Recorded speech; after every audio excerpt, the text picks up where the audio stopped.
From Tally to Cali, It's time to wake up. Wake up! Wake up! Warchant.com is your ultimate Seminole sports source. And this is Wake Up Warchant, presented by Cummins. Now here's Warchant.com's Aslan Hajavandi And Corey Clark.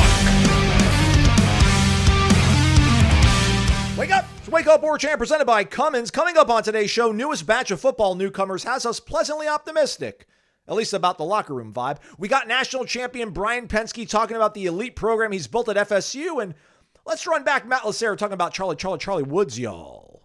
Wake Up Warchant presented by Cummins. CumminsLifestyle. Follow that on Instagram and get involved. Mailbag show going down tomorrow. Maybe we'll do the whole thing on video, everybody. Maybe we won't, but the best question of the week will be featured in a video.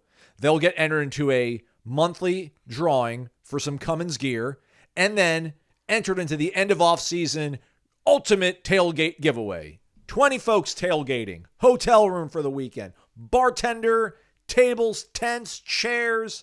They're going to break it all down for you so you can go inside and watch the Noles hopefully take down whoever, because you get to pick. You get to pick which game you want to have your ultimate tailgate with. We hope you pick warchant.com to be your ultimate Seminole sports source. Join us for $1. Also get access to The Athletic for a whole year when you join warchant.com for $1. Good show coming up your way, everybody. We have an open, Corey, where I usually announce what's going on. And the Pensky interview. People might want to use 30 minutes of their day for self-improvement or getting some errands done either at work or around the house. I think it's better served listening to you and Brian Pensky talk. That was a fun interview. It was really, as we talked about, like over the last month or 6 weeks, when it seemed like every other player on the team was signing a pro contract kind of out of nowhere, we kind of get to the bottom of it and what's going on in that sport right now, how surprised or unsurprised he was by a few of them. So, and he's a really interesting guy. He's obviously got the best program on the campus right now, and he's got the best soccer program in the country. But, yeah, there's a lot of upheaval in the sport and on his team, losing 2 coaches and losing 8 players to the NWSL, including 6 underclassmen. So yeah, it's a fun interview, interesting interview. You know what helps, Aslan? I think as an interviewer myself sometimes is if you're genuinely interested in the answers.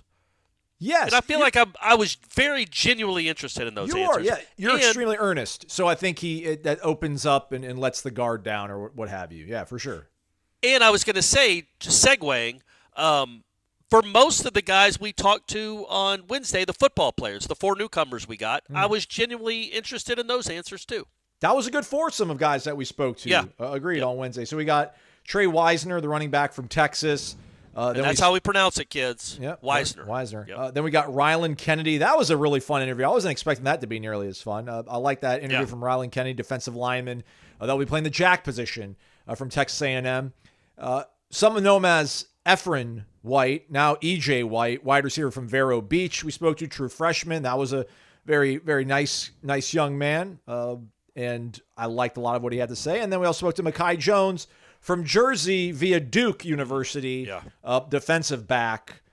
Let's go and talk about Tre Wisner, I guess, first, Corey. Let's go maybe in chronological order, I guess, then. The one thing that stood out is, the question I asked, I'm not that saying it's a standout answer or standout question or anything, but it was the one thing that I was kind of curious to get his thoughts on, because he was asked earlier, I think, in the press conference, like you seemingly from the outside left a good situation at Texas, to come to Florida State. What about this offense or the fit feels best? I don't really know if he gave us a very revealing answer, but then I kind of asked him, like, listen, this has been a problem for a long time here, is the running back rotation. So as a running back coming to Florida State, like, are you ready? Are you willing to accept like a running back by committee, maybe at some times a nonsensical rotation, or like, do you need to be the guy that keeps getting fed? And again, a guy that would leave Texas to come to Florida State, you would think is probably really focused on himself and what he needs to do and what he wants to do. But he definitely declined to go down that route and talked about how important it is for him to win and be a leader. So again, these are the things that a lot of players around the country are saying, but it is encouraging to hear that they got a good group of young men. Are they great football players? TBD, but good guys. And that's what I took away from Wisner. I really was impressed with all of them, as I seemingly am with anytime we talk to a lot of these guys. Most of these guys, you come away really impressed with just kind of their outlook on life. And well, Wisner's an older guy. He's been in college for 3 years now, 4 years. But he's an older guy. He's played at the highest levels of this sport. So he's got a different perspective than Ephraim White. But I liked that. I liked him too. But with Wisner, there wasn't a lot of talk about what he does with the football. I don't think there was any talk other than he catches the ball out of the backfield, and he's versatile. Although it was what's our guy's name from A&M, the Jack, Rylan Kennedy. He's the one that kept saying versatile over and over again. Versatile. But Wisner's versatile. He said, "Truth be told," was Wisner's thing. Truth be told. Yeah. Oh, yeah, that's right. Truth be told, that's right.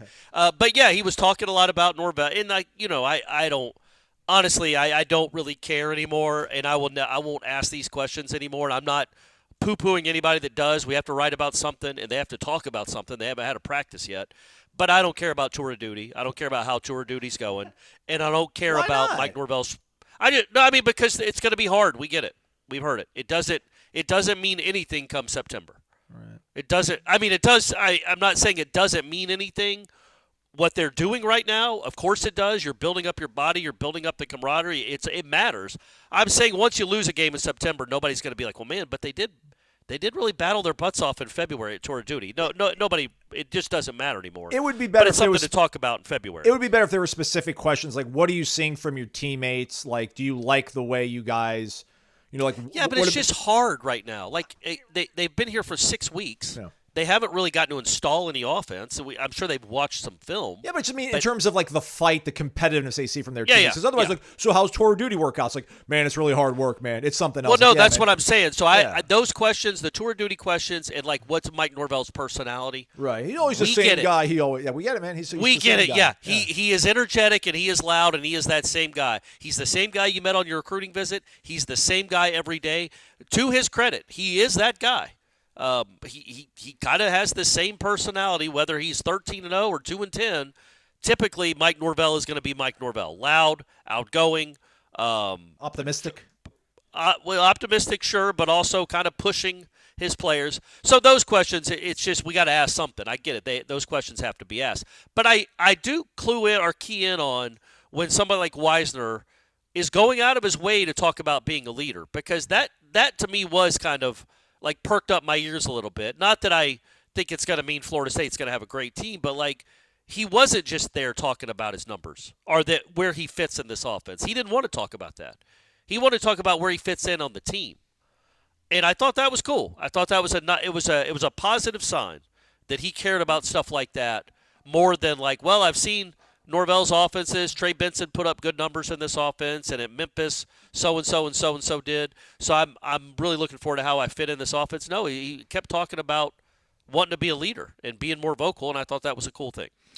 I think him and E.J. White were both asked about, obviously they committed more so Wisner than White. I mean, White had been recruited by Norvell for several years, but to come play for Gus Malzahn. Gus obviously retired earlier this month. And whether there was any kind of difference. Not surprised to hear them. I think Wisner pretty much was asked straight up, and he's like, oh, no, there's not a difference. I don't know exactly what I was expecting for him to say. I don't think he's lying maliciously, but I don't believe him. There's got to be a noticeable difference in what Mike wants to do, what Gus wants to do. I know they both want to run the ball, set it up, and be multiple things like that, but there's definitely a different style and substance to their offense, but nobody really want to give us any kind of details on it. But I guess I should not. No, and they won't. It'll be interesting when we talk to Norvell. That's when we're really going to get clued in on what exactly is being changed, because I'm not convinced they're changing a lot of it, because they did promote Harris to offensive coordinator. Herb Hand is still here, and Harris was the OC of that offense at UCF. So I don't think Norvell could still call the plays in quote-unquote Gus's offense. You know what I mean? You can still be the play caller, take over play calling duties, but run the other offense. That wouldn't make sense. You would think you're going to run Norvell's offense, but, maybe he thinks this personnel or Herb Hand told him, there is a chance that Herb Hand told Mike Norvell, I don't think the linemen we have on this team can run the offense the way you want to run it. They could run Gus's offense. That's why we brought him here, because we thought it was going to be Gus's offense. To change it now to what you were running in 23 and 22 and 24 with more pulling and more counter, we don't have the guys for it. So I'm not saying that's going to happen. It might be an amalgamation of the two offenses. But I also thought it was White that said there was no difference. But I could be wrong, because I thought Wisner said something about getting running backs in space. I thought he actually did comment on maybe a bit of the differences between Norvell and Malzahn. But, yeah, neither one of them acted like there were it was a big deal. I think what E.J. White said, he's like, it was sad, but life goes on. I was like, that's a good way to put it. Yeah, I think what you had from Wisner about Malzahn retiring, I feel like the offense, the whole team as a whole, we respect Gus. We're really just ready to get to the next step. Yeah, so, yeah. You got that part of it. Rylan Kennedy. Very interesting backstory, which I think is what made the interview so much fun. I did want to ask him, basically, so his background was that he played basketball growing up largely, and then his senior year, he played a little bit of flag football, but nothing really ever physical tackle football until his senior year of high school, after a couple of track coaches and I think football coaches got in his ear about they could, make him into an elite Division I prospect. Curious that he went, I should have asked him this. I had the opportunity, but I did not do it. The basketball to football pipeline seems to usually be tight end, right? Like Tony Gonzalez, Antonio Gates, Jimmy Graham. Our wide out. Yeah. Yeah. But he man, I want to get after the quarterback. So I found that very interesting. And just that whole background of a guy that's got a lot of confidence too. Talked about how athletic he is, how versatile he is, how much of a baller he is, hooping. He's not short of confidence, Rylan Kennedy from Texas A&M. No, he's not. He's short on production. He hasn't produced. But to in his defense, he was at A&M, and they had some dudes. It was hard to get on the field with that defense. At Florida State, he probably would have played more snaps, probably would have produced a little bit more. He did call himself a freak a couple times. I like the confidence. But, yeah, I don't know that I've ever heard a story quite like this. Yeah. Maybe who was the tight end? Bo Relaford? Yeah. Played 1 year of high school football maybe, and then became like you said, became a tight end, but after being a basketball player. He played basketball really his whole life, and then he said the story was that he went out for track, and the first time he tried to high jump, he jumped 6'6", which is a very good opening start. He ended up setting the school record at 6'11" in the high jump. So he's not wrong. He is a freak of an athlete. But his track coach was telling him, yeah, man, you can play football. You should play football. With your frame, with your athletic ability, you should play football. I don't know if he said you need to play linebacker, because that's what he was. He played outside linebacker. He went from being 185 pounds, he went to his high, and he only played 1 year, his senior year of high school, and he didn't start until the summer before his senior year. And he started practicing, and he's like, yeah, the first practice, he realized, okay, this isn't too bad, and I'm faster and bigger than most of these guys. In his first game, he said he had 3 sacks, and then became one of a big-time recruit, which A&M, he signed with A&M out of high school? Correct. That's crazy. He wasn't on anybody's radar. How could he have been? Yeah. He had never played football, never been to a camp. Maybe he started going to camps that summer, but he had never been to a camp. He wasn't on anybody's radar, and then he ends up signing with Mike Elko in Texas A&M. I assume it was Elko. That's really impressive. So there is some stuff there in that body, in the physicality and the potential that you like. He has not produced, but he also hasn't played a ton of football in his life.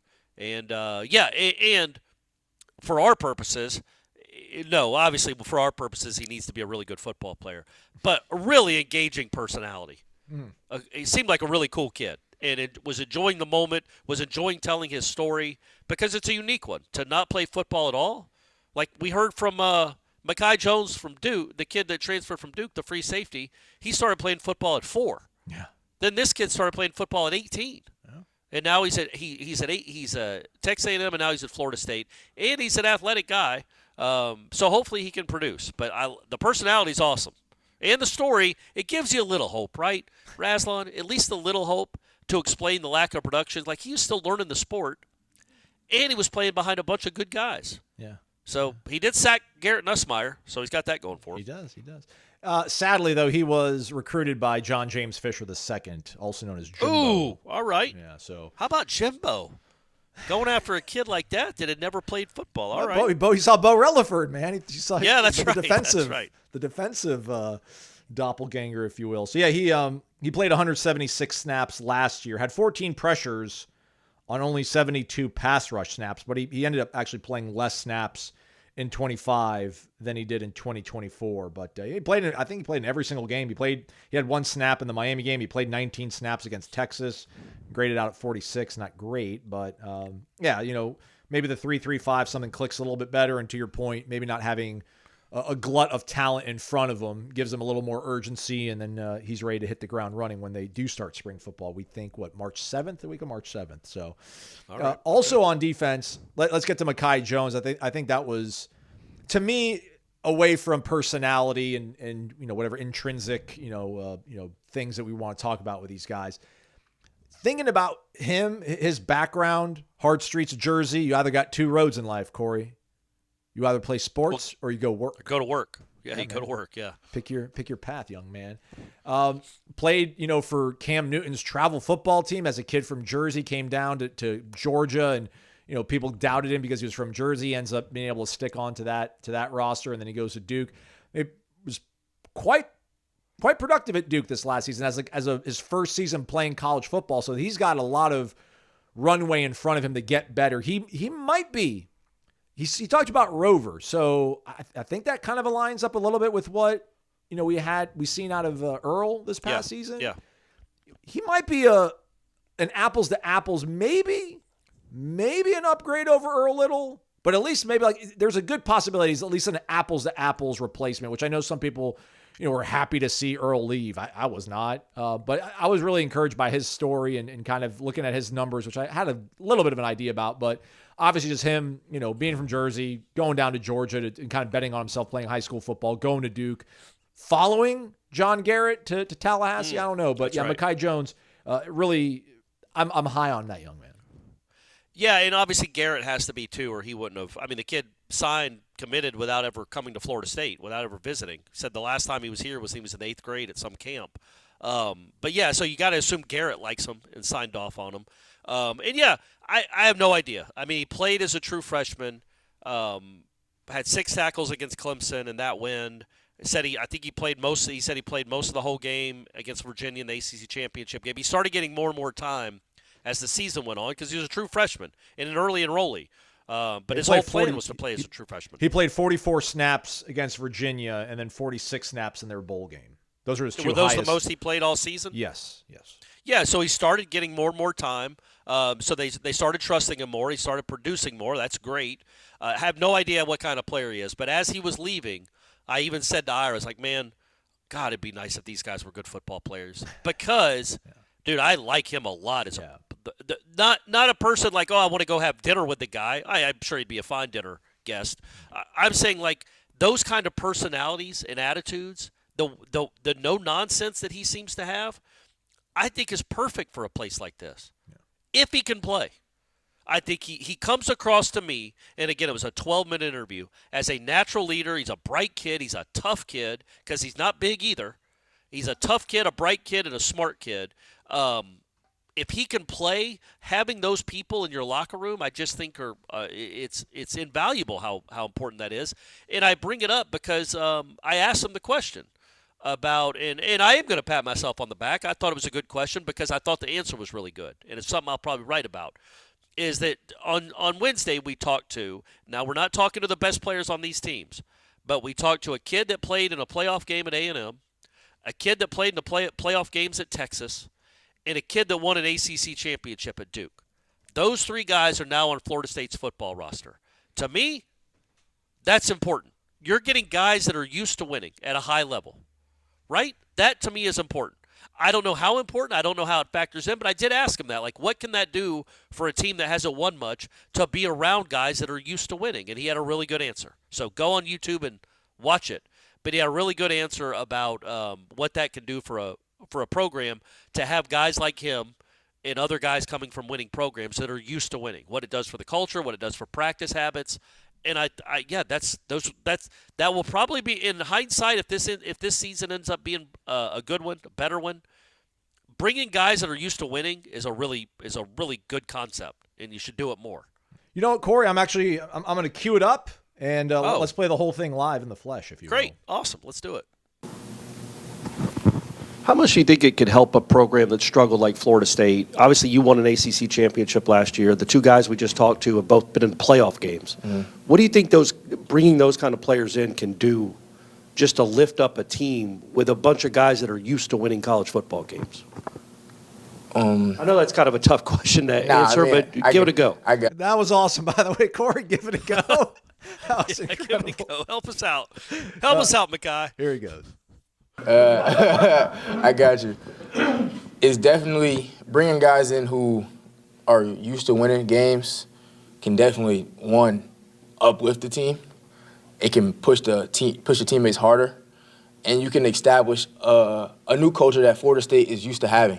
Florida State has 16 ACC championships. I have one. I want to get 3 more if I can. And the guys who played in the playoffs, I haven't played in the playoffs. So learning from them how those games went, what they had to do for those games, are definitely things you want to do. And having guys on the team like that can, one, like I said, uplift your teammates. But people want to learn. You can pickpocket certain brains. You can communicate faster, and it's easier to see what they're doing to I'm gonna go model that. And then talking to former guys who've done it before, seeing what they did, how they practiced, what was the culture like. And what I would say is teams that win have a unique culture. The guys love playing for the guys, and we're going to get Florida State back to that. This is what we came to do. So, all right, sorry I interrupted you. Sorry, Mackay. But yeah, man, that's, again, like you said, Corey, it'd be really nice if they're really good football players. And this all works. Yeah, out. because that kid, that answer, the fact that he said, the Florida State's got 16, I only got 1. Right, it's he seems hungry. And he does seem like a guy that could be a natural leader and a guy that understands what it means to have winning personalities and winners on a football team. And it's hard to say, I don't know, man. Is Ashton Daniels? He's certainly not a loser. He's a Division I college football player. Kevin Sperry, but they haven't been winners in college football. And I don't know why I'm picking on the quarterbacks, but you look around the guys that are here. Jabril Rawls is not a winner yet. So you need to bring winners into a program, into a locker room, to hopefully beget more winning. And that would be really not – unless they're incredible talents. And I don't know that any of the guys we talked to on Wednesday are incredible talents. They're good enough. Wisner especially is probably the best of the 3. But so yes, their talent is important, but the personality matters too, man. You gotta if you're not going to be the most talented team in the world, which Florida State isn't, it certainly would be nice if you had guys that don't accept losing. Because you can fight as hard as you can possibly fight to avoid losing. It may be things that the spirals stop if you have the right people. Because, again, Florida State didn't lose 7 games last year because lack of talent. Now, you can say lack of coaching talent. Fair. Make that a joke, or not even a joke. Make that observation if you want. But they didn't lose 7 games because of the lack of talent. They were good enough to beat Alabama. It's the lack of something else. Something, and I don't know what it is, but it's the lack of something else. And I just think injecting a locker room with winners and guys with these kind of personalities can only help. Now, it would really, really help if he could play. You can play darts, you can play pool, you can play music on the jukebox at the Corner Pocket Bar and Grill, 2475 Appalachia Parkway, cptallybar.com. The website. You can also play bingo later tonight at 7 o'clock. $1,000 up for grabs. 4 different rounds, $250 on the line. Bring your daughter, bring a friend. Have fun at the Corner Pocket Bar and Grill. Bring your appetite. Food delicious. I like the wings. Some people go for the Corey wrap. We like the cheese curds. Corey's a big register sausage bites aficionado. And corn dog bites. Don't forget that. And the burgers, man. The burgers are incredible. Had one after the tough basketball loss on Tuesday night. Went to Corner Pocket and drowned in my sorrows with a mushroom and Swiss burger, which was incredible. You can do it all at the Corner Pocket Bar and Grill, 2475 Appalachia Parkway, cptallybar.com, the website. Corey goes one-on-one with national champion head coach Brian Pensky of the FSU soccer program right after this. Ace is the place with the helpful hardware, folks. Why would you wander around a warehouse store looking for paint when you could just swing by your neighborhood Ace? In addition to Ace's award-winning service, we have top-rated paint brands. Plus, our color matching technology allows us to match any color. So stop wandering and start painting. Head to your neighborhood Ace today. In Crawfordville, your home convenience store is Ace Home Center and Napa Auto Parts, located at 2709 Crawfordville Highway.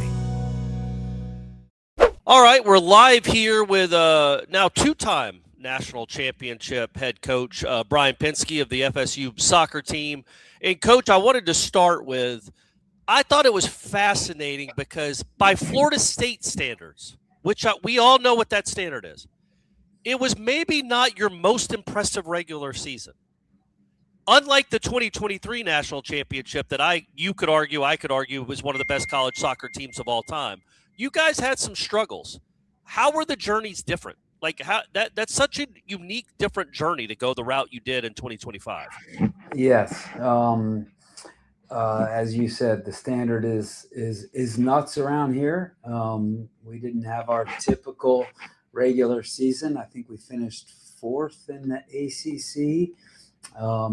We lost 2 games, which again, if you step back and you look at that, right? 2 losses on a season it's not the end of the world. However, within our locker room and within the community, it's almost like the sky is falling. And the key was staying together, right? Believing that we, could still be good. And I always believed it. The 2 losses we had were actually within 7 days of one another, back to back, right in the middle of October at Notre Dame, and then 1 week later home against Stanford. But in both those games, we were good. We played well. We obviously leaked goals, right? What's crazy is those 2 games we gave up 6 goals. And I was literally on a run yesterday, and this is the first time that I thought this through in my head while I was running yesterday. In order to win, and you referenced 23 as well as 25, in order to win 2 national championships, you got to win 12 games, right? Six apiece, right, in the NCAA tournament. In those 12 games, in those 2 national championship runs, we gave up a total of 3 goals. In those 2 losses this past fall, we gave up 6 goals, so we've always believed that we could score. The thing that needed to get better over the course of this year, we had to stop giving away goals, and we had to get tougher. We had to defend better, and we had to get better. We had to get tougher emotionally and physically in our own box and protecting ourselves. And we did that, and still believed throughout that we could be good. And then also we had to have perspective. I mean, we went through that stretch in the middle of October, and I referenced losing to Notre Dame, losing to Stanford, and then a week later we won at UVA. Those were the number 1, 2, and 3 teams in the RPI in the country. So we got to have that perspective as well. So I feel like during that same stretch, though, there was a game where you guys tied maybe in the final second or 2. You got a draw. Is that right? Was that in that same stretch too? Yeah, that was a couple weeks before that. That was at NC State. Right. So it felt like, again, it's a slight dip. Yeah. But it's a dip as in like when you're Florida State and you're a player at Florida State and you're a coach at Florida State, I would assume there's at least an inclination to be like, hey, man, what's going on? Like, this 100%. Doesn't feel like us. So no, that's right. What are those meetings like as a coach? Because you don't want to kill a team's confidence, but totally. What do you do as a coach to try to keep the perspective, but also kick them in the butt a little bit and say, hey, guys, let's pick it up? That's right. And actually, I remember this as you're saying that. We had that NC State tie. So I think we started the season maybe 7. I'm kind of going to rough around the edges here. I know all the wins run together, man. When you win as much as you do, it's hard to keep track. I got you. Yeah. We were like 7-0-1 or something like that to start the season. Then 3-2-3 in the middle of the season. Right. And then 6-0-0 to end the season. Right. And so in that mid patch, it's keeping the group together because, like you said, and like we've discussed, right, the sky is falling during that time. And so and we are all measured in tough times, right? When everybody's winning, it's all roses and everybody's happy and nobody's judged, nobody's measured. We're measured in tough times. Do we splinter, right? Are the coaches, is there this, and this is just real talk, right? Are the coaches disagreeing about who should be playing and how we should be playing?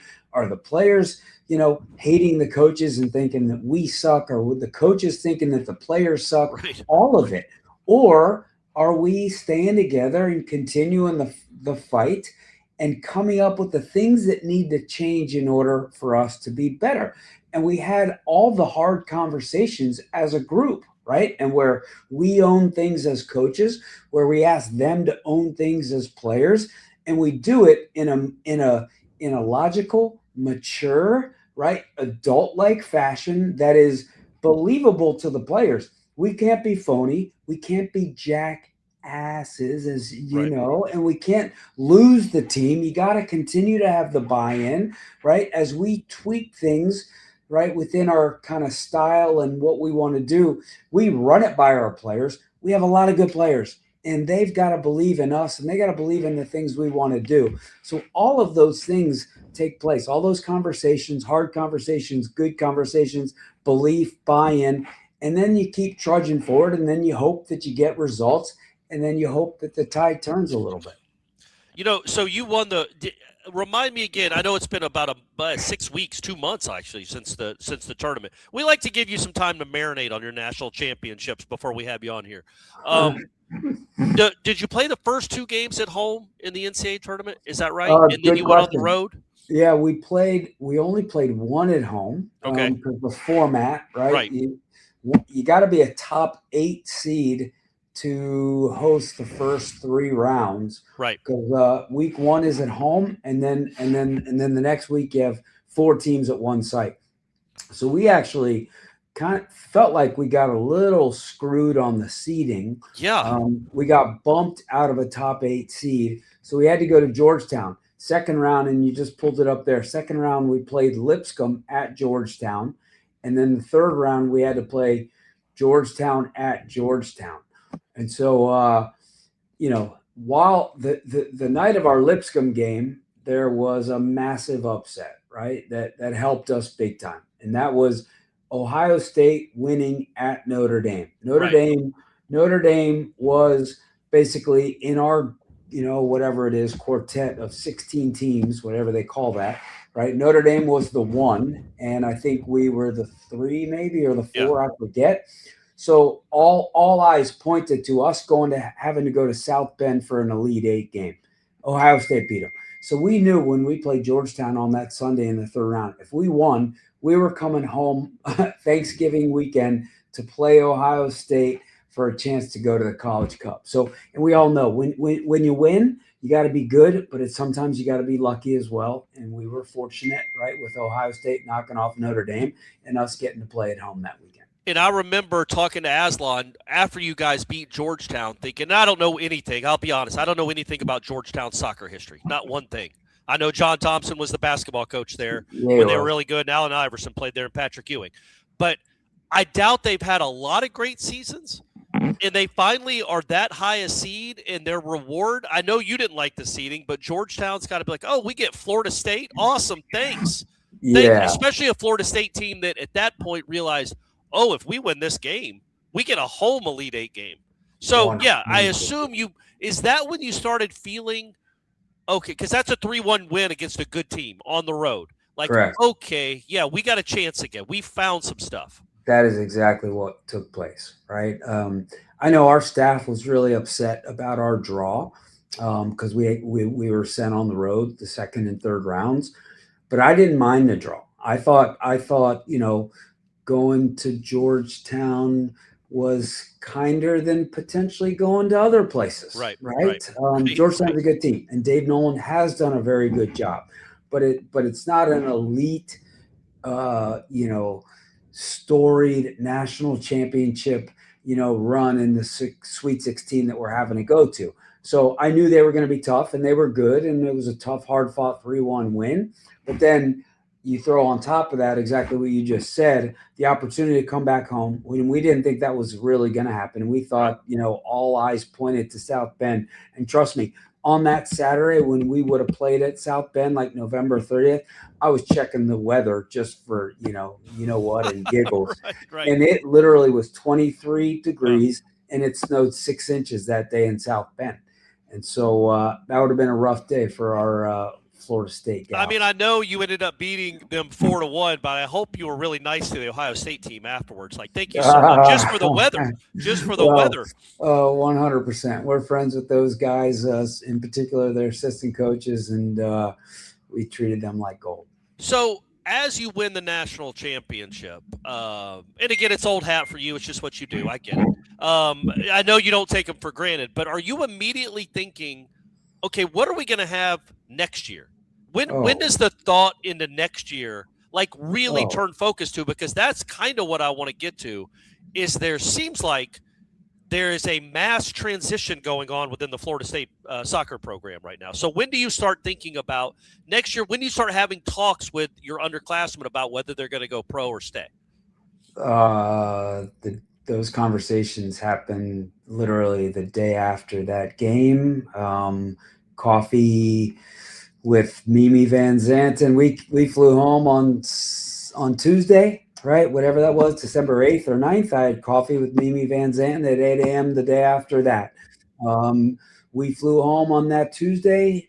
We got into Tallahassee at 3 o'clock. I picked up a recruit, a transfer portal recruit, that night at the airport at 10:30 p.m. We had 5 kids that visited that week from in the transfer portal because we started a dead period on that Sunday. So literally you sit here and you talk about, you come home and you enjoy it and you celebrate and this. There was literally very little of that, because the other thing that happened the day after we won is we told our team that basically my first and second assistant coaches were leaving. Right, one was going to take over at Texas A&M as the head coach, and the other one was going to the pros in the NWSL to KC Current. So our kids were shattered about that. Yeah. We had underclassmen, and in the end, we've lost 6 underclassmen. We lost a couple of recruits that will never come on campus. They signed pro before even coming to college. So honestly, there has been very little celebrating that's going on. It's all been about 2026, and because you said it right from the outset, the standard is the standard, and so nobody feels sorry for us. Nobody cares about all the things I'm talking about in the transition from year to year. They want Florida State soccer to be Florida State soccer, and that's the expectation for next fall. So we are here. We are putting together a staff. We are putting together a team. We've added some good players for this spring that are on campus now, but we're still looking to add another 3 or 4 players heading into the fall. So the roster isn't full yet for next year. No, we added another player. We signed another today, player right? yesterday. You got another player Announced today it on Wednesday, yeah. Correct. And then we'll have just another national U18 member, by the way. So it seems like it's a talented kid, at least. Yeah, right? very good player. Very good player. We're excited about. And actually, she was a 2027 recruit who has she literally dropped out of her high school in January to take online classes to expedite her high school graduation, so she could go to college 1 year early. So she will come in this fall. So we had 27 players on our team this past fall. The addition of Rihanna gets us to 19 for this fall. And so we need to add another 3, 4, 5 players. There's a transfer portal that'll open up on May 1st. Okay. And then there's some international kids we're looking at as we speak. So Brian kind of taught me through it. I don't know, and I'll admit it, I'm a novice when it comes to the off-field. Well, I'm a novice at soccer, period, but especially the off-field workings of it. Is losing 6 underclassmen, to me, that would seem to pro contracts, not portal, but they all sign pro contracts, right? Yes, is that correct. Is that completely abnormal? Is that as abnormal as I think it is? Has anybody ever dealt with something like this? Yeah, it's pretty abnormal. Were you expecting that number? Great question. I would say that we were expecting 3. Okay. Probably 3 to heavy lean that 3 would go. Jordan Dudley. We had a pretty good feeling she was going to go. Well, that bums me out about Jordan because she never really got a chance to accomplish anything in college. I know. Right? She kind of let you guys down for 3 years. Was she even here the last 3 years? I mean, who is that Louise. kid? Right. I know. So but you did have an inkling that she might turn pro. Oh, I mean, she each of the last 2 winters before this one, she faced very difficult decisions. 2 years ago, after her freshman year, she would have been the number 1 pick in the NWSL draft. A year ago, she essentially turned down $250,000 to go, and at both those junctures, she had 2 thoughts: A, I can still get better, and 2, I love Florida State. I'm not ready to go. And now she just really reached a time and a place where, okay, I'm ready to go. Mimi Van Zanten was in that same boat, and then Una McCormick. So I really felt all along that those 3 were probably going to go. And then the other 3 with, when you have good teams and you have good seasons, right, we all benefit from that. So all these kids benefit from it. And so these pro clubs come after these kids. And so it's just being a victim, and we're not, nobody's feeling sorry for us, and we're not crying about it. We're a victim of our own success. And so great for these kids. They get amazing opportunities. And now it just becomes our job to rebuild and keep this train moving forward. I would imagine, and you guys are the best soccer program in the country, but we all understand the realities of where most NIL money goes at a place like Florida State. And Correct. It's not going to be soccer, although it's great. It doesn't, it doesn't draw the eyeballs on TV like football does. And we know football is the cash cow. So when it comes to NIL stuff, not in the specific numbers you offer players, but as one of your selling points is like, I would assume you could make a really turn what could be perceived as a negative. We just lost 6 kids. Well, we can't afford to pay Jordan Dudley $1.8 million or whatever, but you can sell to players that are in the portal or players that you're recruiting. Look, we just had 6 kids sign pro contracts. Wow. You might not get rich playing soccer at Florida State, but you can make a lot of money after playing at Florida State. Is that a selling point? No, 100%. And of the 6 underclassmen that left, without divulging too much information, 5 of those 6 are going to be earning 6 figures starting right now. And so in the world of women's soccer, and honestly, in the world of being a 20-year-old, 6 figures right out of college, right? We're obviously, like you said, we're not talking about football money. We're not talking about NFL or NBA or MLB money, but we're talking about good salaries, right? These kids are getting 3- and 4-year guaranteed contracts. And so, yes, 100%, it's a selling point to recruits. You come here, you're going to be playing at a high level, you're going to develop, and you're going to set yourself up just like these other players.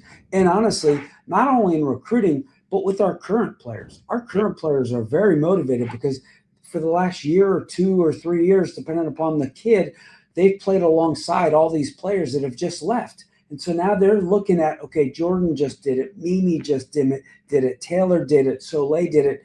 Maybe I can do it too. And so our spring is off to a really good start. Our kids are training hard. They're happy. They're developing, and they're seeing that light at the end of the tunnel for themselves. It's got to be a proof of concept because we know you have good players, and I don't know what the poaching situation is like when it comes to college soccer, but I'm sure there are other schools, some in different conferences, that want your players and can offer them maybe a bit more money.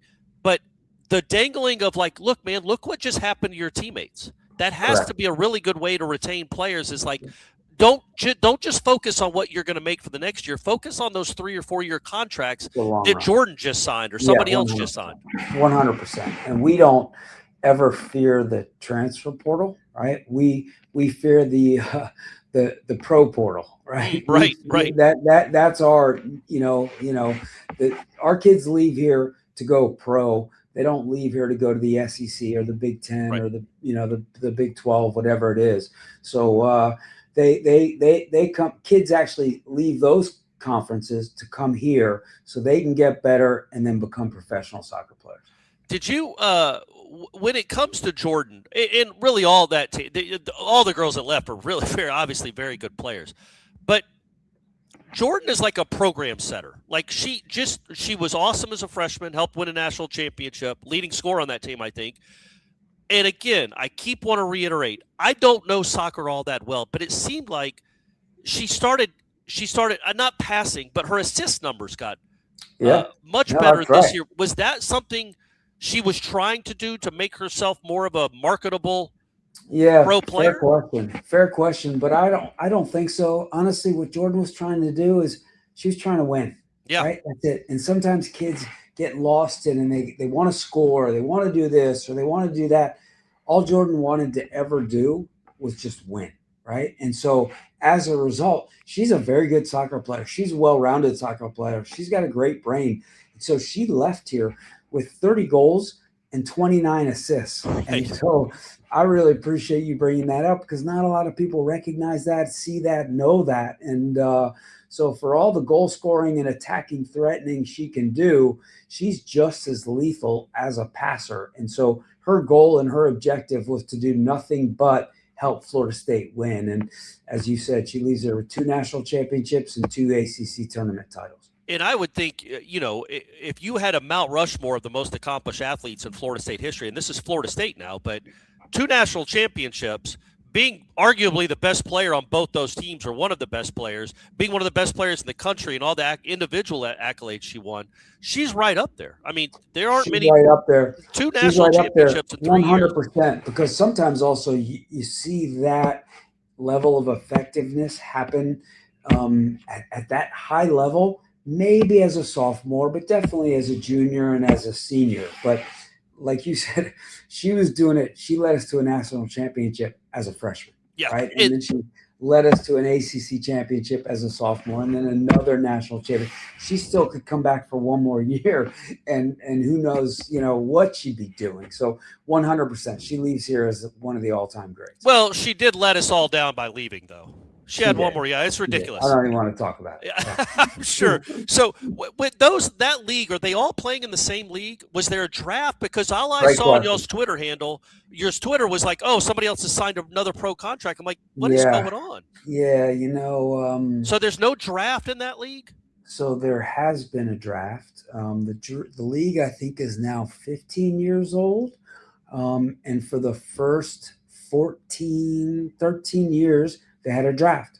The rest of the world has no draft, right? The drafts in every sport is an American thing. And so the Women's League, the NWSL, decided in the fall of 2024 to get in line with the rest of the world, right? If you're 16 years old and 17 years old, 18 years old, and you play in England, and Manchester United wants to sign you, right? When you're of age, they can just sign you, right? And so the NWSL wanted to get in line with the rest of the world.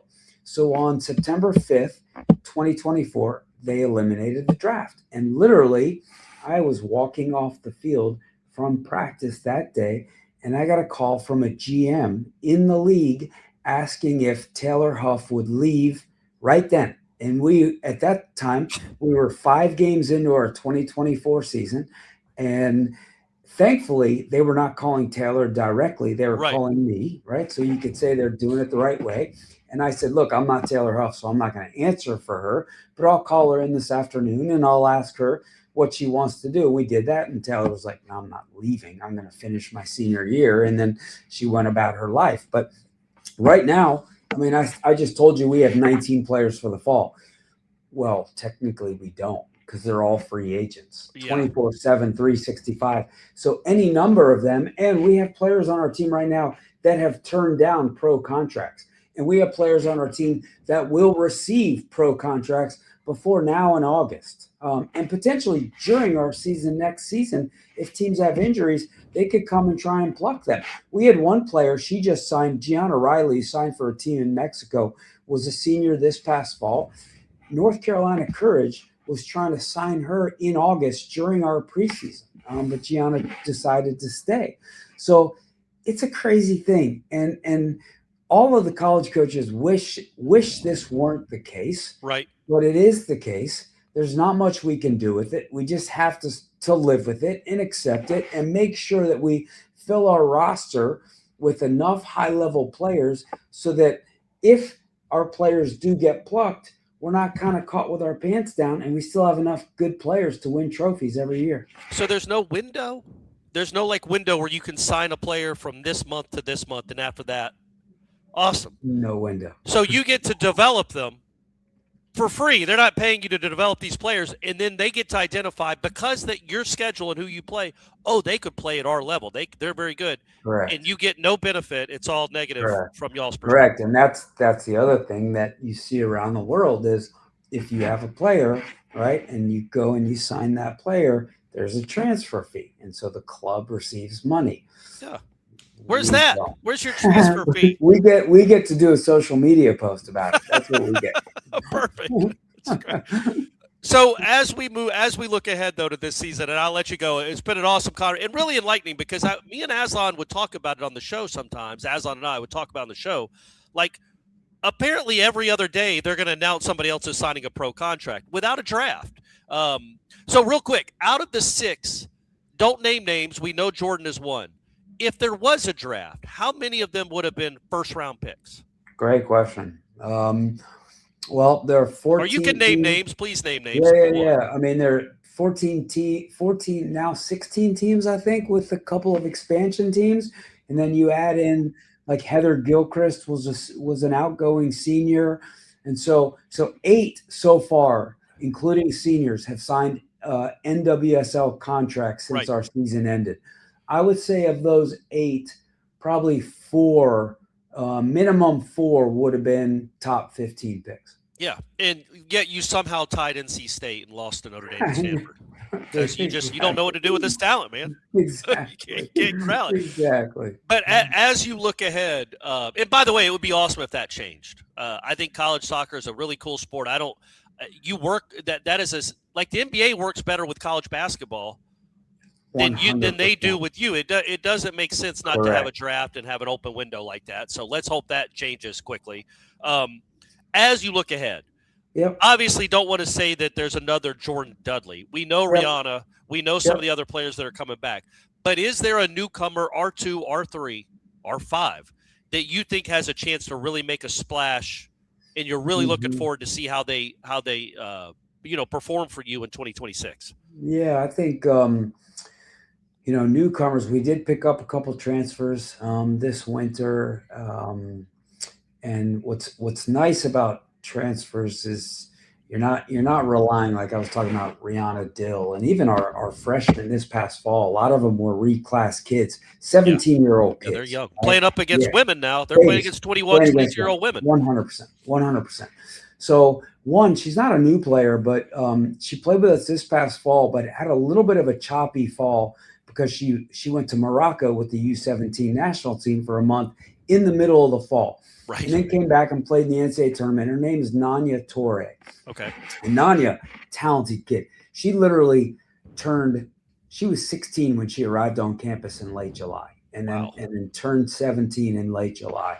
And she's now in the U23 national team pool. And she is 17 years old. She could sign with any club in the NWSL right now. Okay. But her parents are very education driven. She is very education driven, and she wants to stay. So she won't be a newcomer, but she's a kid we'll have full time next year. Right. So she's continuing. There you go. Nice work. She's a phenomenal player. Grew up in Maryland. Grew up honestly playing. Her dad is from Gambia, and so they grew up. She grew up playing with him and his Gambian friends. Just playing basically on the grass, playing 77 on the weekends and kind of playing street soccer, right? And so she's a phenomenal talent, and she's getting ready to go with the U19s actually in a couple weeks to Portugal for a few weeks. And then in terms of these transfers, we picked up a kid named Ashley Henderson, who is from Memphis. She is from the city of Memphis, played her first 3 years at Memphis. was actually a breakout kid at this summer tournament last year called TST. We think she's going to be phenomenal. She had to have a little bit of ankle procedure in December, but she'll be an attacking midfielder for us. Very good. Nia Rose, kid from SMU, who can score goals. She's had some senior call-ups with the Canadian full national team. You referenced not a newcomer, but Rihanna Hudson wound up being our leading goal scorer, scoring the game-winning goals in both the College Cup games. Kate O'Keen is back, our goalkeeper, who had a standout performance. Janet Okeke, one of our center backs, who she's another one, right? High-end student. Could go to any NWSL club. She's going to be big time for us. And then we got a collection of freshmen who are coming in who I think can be good. Another one I'm excited about, transfer, who will not be here till the fall. She's also a senior international, played with the Jamaican national team. Chanel Buckley is her name. Plays over at she's been the two-time JUCO National Player of the Year, two-time national champion with Daytona State.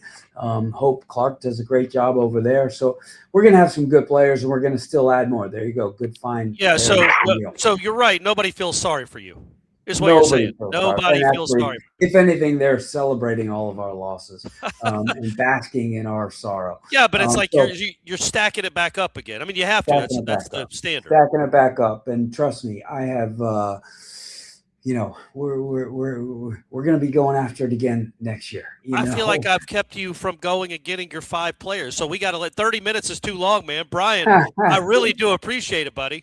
Well, I really appreciate you having me on. This is awesome. Always good to visit with you guys. And I'm excited to be back maybe this summer, maybe right before we kick off, we can talk Let's about do it again. Absolutely. I leave you here on February 11th with 19 players. Let's see where we are come July. Let's hope the number goes up. That's right. That's right. Thanks, buddy. All right. We'll see you guys. Thanks, man. So as most of us know, I've got a wedding coming up later this year. So I've got groomsmen, I've got a best man, I've got to get a gift for all of them, right? And I'm like, man, what am I going to get them that's cool? And I've got my rule of 3 things that we all know about: umbrellas, toothbrushes, and flashlights. You can't go wrong with either of those. But the real ones, they get Ridge wallets for their dudes. That's what I'm doing. I've had a Ridge wallet for, I think, well over a year now, man. It is legit. It is durable. It is going to last a lifetime. And if for some reason it does not, I can send it back to them and they're going to give me a new one because they have a lifetime guarantee, 99-day risk-free trial, free shipping on the order. And the reason that they do all this is because they believe in their products. Stuff looks sharp, extremely durable. Again, I don't have to worry about sitting on this old, clumpy wad of a wallet anymore. I've actually got a decent amount of cash, if you guys could hear that, in my clip right now because I'm going to New York City, as we all know, for the bachelor party. And, I mean, it fits in my front pocket. And listen, your boy wears some, slim fit jeans, so sometimes a little bit tricky. Piece of cake. In and out. In and out. Save 10% at Ridge with code WAKEUP. Upgrade the wallet today. Again, save 10% at ridge.com/wakeup. We're back. It's Wake Up Warchant, presented by CumminsLifestyle. Give it a follow on Instagram. This is cool. We got Matt LaSerre on, which is inherently cool. But Charlie Woods, son of Tiger Woods, committed to Florida State on Tuesday. And before we talk about the obvious part, Matt, it being cool that Tiger Woods' son is now going to be at Florida State. Can't wait to see Tiger at Heritage Park, see what he's up to. What is Florida State going to be getting in Charlie? I know Charlie was, hitting some shots in some of these tournaments. He was out there with his dad, but just how good of a golfer is Charlie Woods? Yeah, so first off, he has a lot of potential in his golf game. And for those of you who don't know, I cover a lot of recruiting, but like my actual background is completely golf. Like I grew up playing competitively and around all of this and even worked in golf until I worked for Warchant. So just to say, like, this is actually my specialty. So it's cool. I actually get to talk about this on video for once, but he's inconsistent is his issue. He does have a lot of potential. He had a very good showing at, I believe, the TaylorMade, which is like the AJGA's crown jewel event at Streamsong last year. And that's where he really started making headlines. He won the state title this year. At least his team won the state title this year down at Benjamin, the same school as Jordan Travis.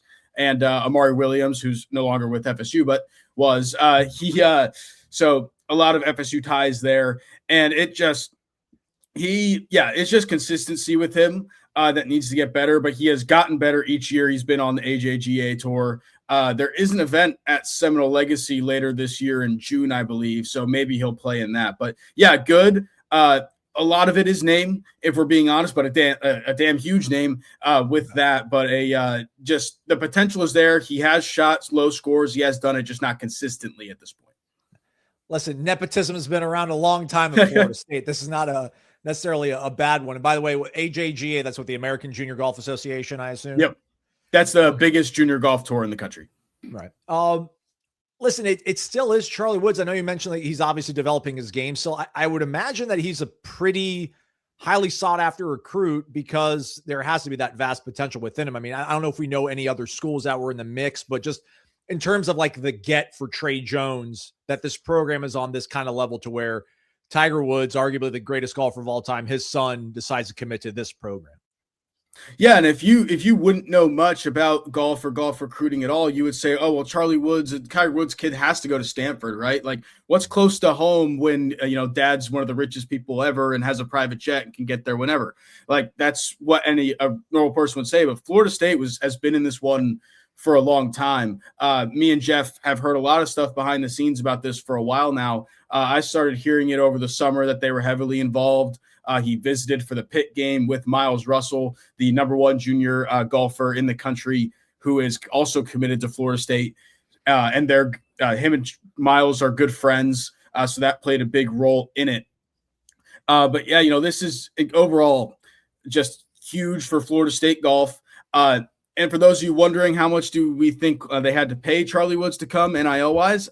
I don't think it was a lot. I really don't. I haven't heard of it being a lot, if at all. I think he genuinely wanted to come to Florida State and actually liked it here. When he visited, I heard a lot of good things. They had a lot of important people. Tiger himself didn't come on the visit, but Charlie's mom did. And a lot of Tiger's close handler, I guess is the best way to put it, was on that visit as well. He didn't go, that close handler did not go on other visits that Charlie went on, like Alabama. They did also beat out UF for him, which is another good thing to hear for Florida State fans.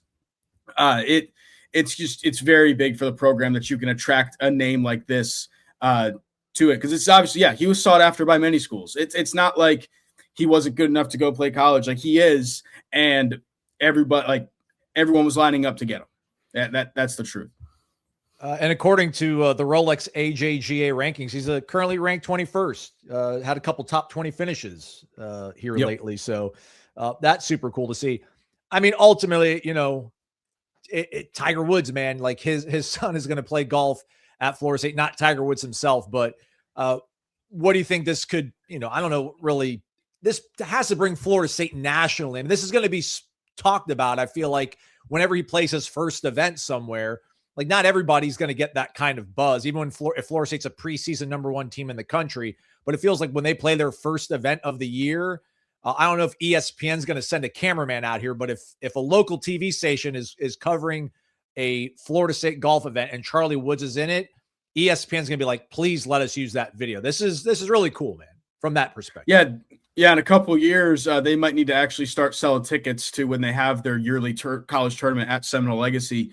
Because there's going to be a lot of people that want to come see it. People were already tweeting at me asking when that was. And I was like, well, normally you can just walk on. For the regional last year, you just show up for free and park across the street and walk over. But if Tiger Woods is on campus, number one, there might be a lot of security. And number two, there's going to be actually people wanting to go and see this. There was a big draw for Luke Clanton last year, and this is just even bigger.